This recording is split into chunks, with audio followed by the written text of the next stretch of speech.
kabataan na tumutulong sa bayan, sa kanilang barangay, sa kanilang lokal.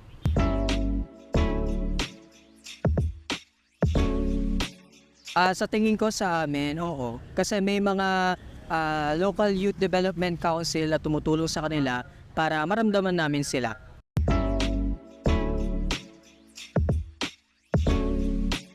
Hindi nila kinakailangan maging mayaman, hindi nila kinakailangan maging maimpluwensya o sikat. Ang kailangan, marunong silang mangalampag kung sino yung mga taong namamahala sa kanilang lokal.